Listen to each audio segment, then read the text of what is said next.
Welcome back mga kabayan sa OWWA Today News Channel. Ang magbibigay sa inyo ng malagang information, update at advisory. Ngayong araw nga mga kabayan, November 28, 2021, Sunday ay nagpalabas po ang IATF ng panibagong resolution na kung saan mga kabayan ay pansamantala pong sinususpindi ang testing and quarantine protocols para sa mga bansang kabilang sa green list mula ngayong araw, November 28 hanggang December 15 mga kabayan. So, ibig sabihin mga kabayan yung resolution na pinalabas nila mula sa green list countries na testing and protocol process mga kabayan ay temporary po suspended simula po November 28 ngayon hanggang December 15. Hayaan nyo po mga kabayan na basahin ko po sa inyo ang balita mula sa IATF, mula sa resolution na pinalabas ng IATF. Nakapaloob mga kabayan sa IATF Resolution 151-A, IATF releases new red list. In addition to South Africa, Botswana, Namibia, Zimbabwe, Lesotho, Eswatini, Mozambique, the Interagency Task Force IATF approved on Sunday, November 28, 2021, the placing of Austria, Czech Republic, Hungary, Netherlands, Switzerland, Belgium, and Italy under the red list effective November 28, 2021 until December 15, 2021. Itong bagong red list na ito mga kabayan ay dahil po sa panibagong variant na kumakalat mga kabayan. Ibig sabihin, sa mga bansang ito na galing sa green list papuntang red list ay pumasok na po yung panibagong variant na tinatawag nilang Omicron. Tapos sinabi din nila dito na the inbound international travel of all person regardless of vaccination status coming from or who have been to red list countries, jurisdiction, territories within the last 14 days prior to arrival to any port of the Philippines shall not be allowed. Ibig sabihin mga kabayan, yung lahat ng mga travelers or mga magbabakasyon papunta Pilipinas or pupunta sa Pilipinas na galing mismo sa mga nabanggit na bansa na red list ay hindi po makakapasok sa bansa sa Pilipinas. Only Filipinos returning to the country by a government-initiated or non-government-initiated repatriation and bayanihan flights may be allowed entry subject to the prevailing entry, testing, and quarantine protocols for red list countries, jurisdiction, and territories. Ito na po mga kabayan yung red list countries na kung saan ito yung protocol and testing na dating pinatupad doon sa resolution number 150A. Ibig sabihin mga kabayan, only Filipinos returning to the country by a government initiated. Ibig sabihin mga kabayan, yung government repatriation sa mga bansang red list ay yun lang ang makakapunta sa Pilipinas. Meanwhile, pagpatuloy po natin kabayan, meanwhile, passengers already in transit in all those who have been to the above-mentioned red list countries, territories, jurisdiction within 14 days immediately preceding arrival to the Philippines who arrived before 12:01 a.m. of November 30, 2021 shall not be subject to this restriction from entry.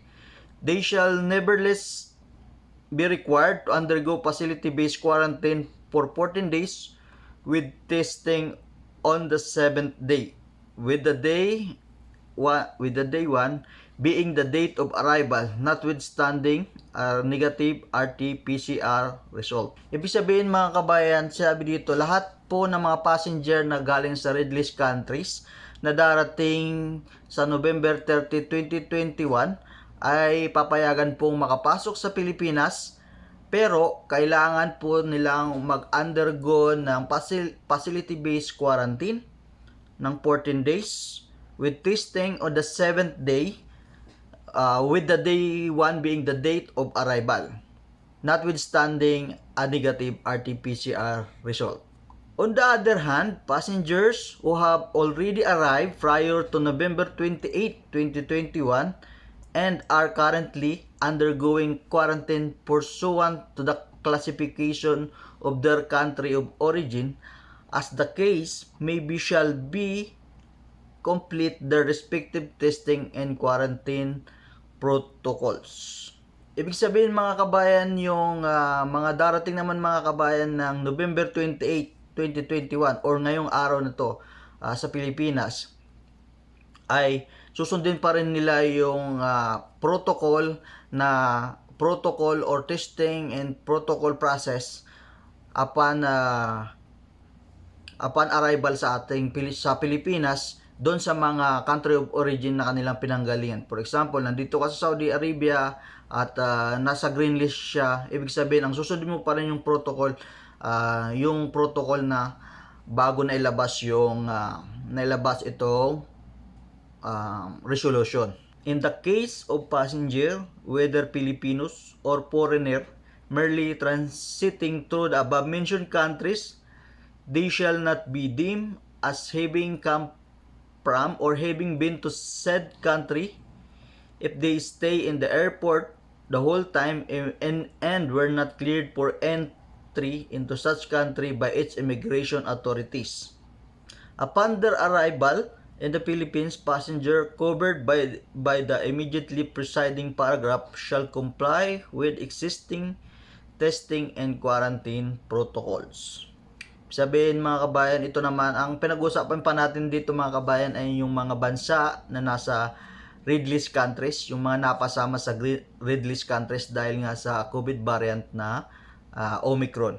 So mga kabayan, yung mga ito ay kailangan para ito yung mga nag-transit na hindi naman dumaan sa immigration or hindi lumabas sa airport o hindi dumaan doon sa immigration authorities. Ibig sabihin mga kabayan ay susundin pa rin nila yung testing and protocol process para sa red list countries. Sunod mga kabayan, the IATF likewise approved the temporary suspension of testing and quarantine protocols for countries, jurisdiction, territories classified as green, effective immediately until December 15, 2021. Ito mga kabayan, nandito na tayo sa green list countries na kung saan nga temporary suspended po yung testing and quarantine protocols para sa mga green list countries simula ngayon, November 28 until December 15, 2021. Except for countries classified as red, the testing and quarantine protocols for all inbound international travelers in all ports of entry shall comply with the testing and quarantine protocol for yellow list countries. Except po doon sa mga mga kabayan doon sa mga nasabi nga na except nga po mga kabayan doon sa mga red countries na kaka-red list countries pa lang ay kailangan nila ng testing and quarantine protocols for yellow list countries. Sunod mga kabayan, on the other hand, arriving passenger coming from green list countries, territories, jurisdiction who arrived prior to November 28, 2021 may still follow quarantine protocol assigned to their country of origin upon the date of their arrival. Sabihin mga kabayan, yung mga passenger na galing sa green list countries na dumating ng eksaktong November 28, 2021 nung ilabas tong resolution na to, ay susundin pa rin po yung naunang quarantine protocol na naka-assign sa kanila. Ang sunod mga kabayan, also approved in today's meeting is the temporary suspension of IATF resolution number 158 providing for the entry of fully vaccinated national of non-visas required countries under Executive Order number 408960 as amended from the green list countries, jurisdiction, and territories. Ito na nga yung mga kabayan, suspension to mga kabayan kung ito nga yung mga kabayan na sinasabi na suspension po ng 150A resolution na kung saan mga kabayan kahit fully vaccinated ka at fully vaccinated ka or mayroon kang RT-PCR test ay suspendido po iyon simula ngayong November 28 until December 15, 2021 mga kabayan. Ito nga ay mga kabayan yung bagong variant ang naging trigger point kung bakit naglabas ulit ng panibagong resolution ang IATF yung variant na Omicron. With Omicron designated as a variant of concern, the IATF likewise approved the recommendation to strengthen local COVID-19 response.